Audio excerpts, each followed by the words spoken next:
ಎಲ್ರಿಗೂ ನಮಸ್ಕಾರ. ನಾನು ಅಡ್ವೊಕೇಟ್ ಸಂಧ್ಯಾ ಗೌಡ. ನಾನಿವತ್ತು ನಮ್ಮ ದೇಶದ ಹೆಣ್ಣು ಮಕ್ಕಳಿಗಾಗಿ ಜಾರಿಯಲ್ಲಿರುವ ಕಾನೂನುಗಳ ಬಗ್ಗೆ ಈ ವಿಡಿಯೋದಲ್ಲಿ ತಿಳಿಸ್ತಾ ಇದ್ದೀನಿ.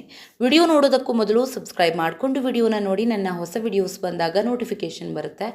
ನನ್ನನ್ನು ಕಾಂಟ್ಯಾಕ್ಟ್ ಮಾಡಬೇಕು ಅಂದರೆ ಡಿಸ್ಕ್ರಿಪ್ಷನ್ನಲ್ಲಿ ನಂಬರ್ ಇದೆ.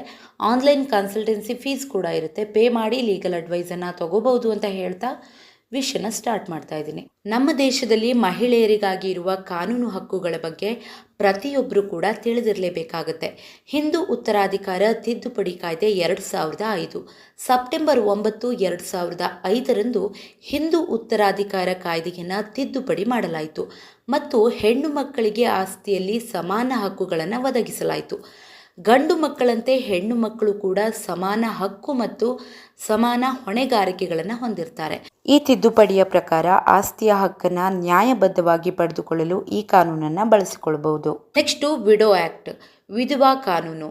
1856ರ ವಿಧವಾ ಕಾಯ್ದೆ ಯಾವುದೇ ವಿಧವೆಯು ತನ್ನ ಮರಣಿಸಿದ ಗಂಡನ ಆಸ್ತಿಯಲ್ಲಿ ಹೊಂದಬಹುದಾದ ಎಲ್ಲ ಹಕ್ಕುಗಳು ಮತ್ತು ಆಸಕ್ತಿಗಳ ಕುರಿತು ವಿವರಿಸುತ್ತೆ. ವಿಧವೆಯರಿಗೆ ಆಸ್ತಿ ನೀಡುವಲ್ಲಿ ತಕರಾರು ಬಂದಾಗ ಈ ಕಾನೂನಿನ ಅಡಿ ನಿಮ್ಮ ಹಕ್ಕನ್ನು ನೀವು ಪಡೆದುಕೊಳ್ಬಹುದು.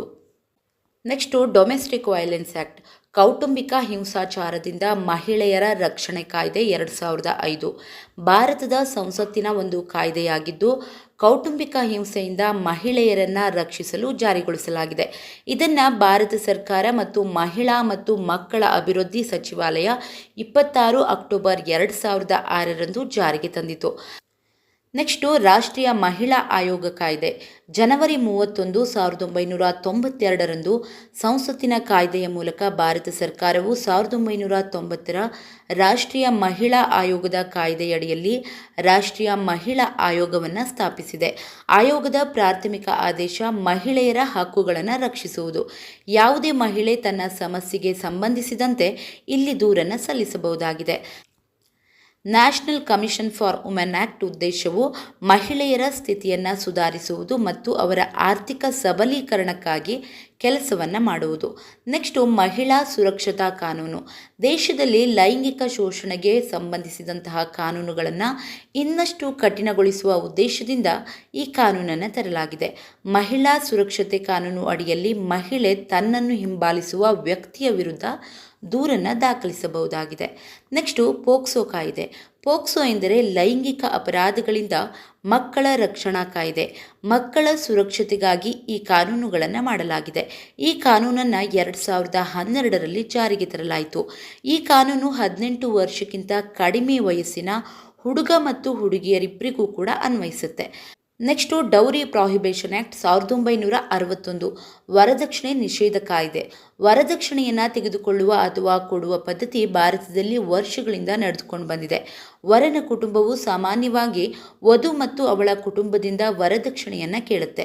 ವಿವಾಹದ ಸಮಯದಲ್ಲಿ ವಧು ಅಥವಾ ವರ ಅಥವಾ ಅವರ ಕುಟುಂಬದವರಿಗೆ ವರದಕ್ಷಿಣೆ ನೀಡುವುದು ಶಿಕ್ಷಾರ್ಹ ಅಪರಾಧವಾಗಿದೆ. ಈ ಬಗ್ಗೆ ವರದಕ್ಷಿಣೆ ನಿಷೇಧ ಕಾಯ್ದೆಯನ್ನು 1961ರಲ್ಲಿ ಜಾರಿಗೆ ತರಲಾಯಿತು. ನೆಕ್ಸ್ಟು ಇಂಡಿಯನ್ ಡಿವೋರ್ಸ್ ಆ್ಯಕ್ಟ್ 1869 ಭಾರತೀಯ ವಿಚ್ಛೇದನ ಕಾಯ್ದೆ. ಭಾರತೀಯ ವಿಚ್ಛೇದನ ಕಾಯ್ದೆಯ ಪ್ರಕಾರ ಮಹಿಳೆಯರು ಮಾತ್ರವಲ್ಲದೆ ಪುರುಷರು ಕೂಡ ತಮ್ಮ ಮದುವೆಯನ್ನು ಕೊನೆಗೊಳಿಸಬಹುದಾಗಿದೆ. ವಿಚ್ಛೇದನ ಪ್ರಕರಣಗಳನ್ನು ದಾಖಲಿಸಲು ಅಥವಾ ವಿಚಾರಣೆ ಮಾಡಲು ಮತ್ತು ವಿಲೇವಾರಿ ಮಾಡಲು ಕೌಟುಂಬಿಕ ನ್ಯಾಯಾಲಯಗಳನ್ನು ಸ್ಥಾಪಿಸಲಾಗಿದೆ. ವಿಚ್ಛೇದನ ಕಾಯ್ದೆಯನ್ನು 1869ರಲ್ಲಿ ಜಾರಿಗೆ ತರಲಾಯಿತು. Next the maternity benefit act 1961 ಹೆರಿಗೆ ಪ್ರಯೋಜನ ಕಾಯ್ದೆ 1961. ಇದರ ಅಡಿಯಲ್ಲಿ ಪ್ರತಿ ಉದ್ಯೋಗಿ ಮಹಿಳೆ 6 ತಿಂಗಳವರೆಗೆ ಹೆರಿಗೆ ರಜೆಯನ್ನು ಪಡೆಯುತ್ತಾರೆ. ಈ ಅವಧಿಯಲ್ಲಿ ಮಹಿಳೆಯರು ಪೂರ್ಣ ವೇತನವನ್ನು ಪಡೆಯಲು ಅರ್ಹರಾಗಿರ್ತಾರೆ. ಇದನ್ನು 1961ರಲ್ಲಿ ಜಾರಿಗೆ ತರಲಾಯಿತು. ನೆಕ್ಸ್ಟು ಕೆಲಸದ ಸ್ಥಳಗಳಲ್ಲಿ ಮಹಿಳೆಯರಿಗೆ ಕಿರುಕುಳ ನೀಡುವಂತಹ ಸಮಯದಲ್ಲಿ, ಅಂದರೆ ತನ್ನ ಕಚೇರಿಯಲ್ಲಿ ಅಥವಾ ಯಾವುದೇ ಕೆಲಸದ ಸ್ಥಳಗಳಲ್ಲಿ ದೈಹಿಕವಾಗಿ ಅಥವಾ ಮಾನಸಿಕವಾಗಿ ಕಿರುಕುಳವನ್ನು ನೀಡಿದರೆ ಆ ಮಹಿಳೆ ಆರೋಪಿಯ ವಿರುದ್ಧ ಲೈಂಗಿಕ ಕಿರುಕುಳ ಕಾಯ್ದೆ ಅಡಿಯಲ್ಲಿ ದೂರನ್ನು ದಾಖಲಿಸಬಹುದು. ಈ ಕಾನೂನನ್ನು ಸೆಪ್ಟೆಂಬರ್ 2012ರಲ್ಲಿ ಲೋಕಸಭೆ ಹಾಗೂ ಫೆಬ್ರವರಿ 26, 2013ರಂದು ರಾಜ್ಯಸಭೆ ಅಂಗೀಕರಿಸಿದೆ. ನೆಕ್ಸ್ಟು ಸಮಾನ ಸಂಭಾವನೆ ಕಾಯ್ದೆ 1976. ಇದು ಮಹಿಳೆಯರು ಪುರುಷರೊಂದಿಗೆ ಹೆಗಲಿಗೆ ಹೆಗಲು ಕೊಟ್ಟು ನಿಲ್ತಾರೆ, ಆದರೆ ಅವರ ಸಮಾನ ವೇತನಕ್ಕೆ ಅರ್ಹರಲ್ಲ ಎಂದು ಪರಿಗಣಿಸಲಾಗುತ್ತೆ. ಹಾಗಾಗಿ ಸಮಾನ ಸಂಭಾವನೆ ಕಾಯ್ದೆಯನ್ನು ಜಾರಿಗೆ ತರಲಾಗಿತ್ತು. ಈ ಕಾಯ್ದೆ ಅಡಿಯಲ್ಲಿ ಒಂದೇ ರೀತಿಯ ಕೆಲಸಕ್ಕಾಗಿ ಪುರುಷರು ಮತ್ತು ಮಹಿಳೆಯರು ಇಬ್ಬರೂ ಕೂಡ ಸಮಾನ ಸಂಭಾವನೆಯನ್ನು ಪಡೆಯಬಹುದಾಗಿದೆ. ಈ ಕಾಯ್ದೆಯನ್ನು ಮಾರ್ಚ್ 8, 1976ರಂದು ಅಂಗೀಕರಿಸಲಾಯಿತು. ಸೊ ನೋಡಿದ್ರಲ್ಲ, ಇವೆಲ್ಲವೂ ಕೂಡ ಮಹಿಳೆಯರಿಗಾಗಿ ಇರುವಂತಹ ತುಂಬಾ ಮುಖ್ಯವಾದ ಕಾನೂನುಗಳು. ಇವೆಲ್ಲವನ್ನು ತಿಳಿದುಕೊಂಡು ಮುಂದುವರೆದ್ರೆ ಉತ್ತಮ ಅಂತ ಹೇಳ್ತಾ ವಿಡಿಯೋವನ್ನು ಇಲ್ಲಿಗೆ ಮುಗಿಸ್ತಾ ಇದ್ದೀನಿ. ವಿಡಿಯೋ ಇಷ್ಟ ಆಗಿದ್ದರೆ ಲೈಕ್ ಮಾಡಿ, ಶೇರ್ ಮಾಡಿ ಮತ್ತು ಸಬ್ಸ್ಕ್ರೈಬ್ ಮಾಡೋದನ್ನು ಖಂಡಿತ ಮರಿಬೇಡಿ. Thank you so much.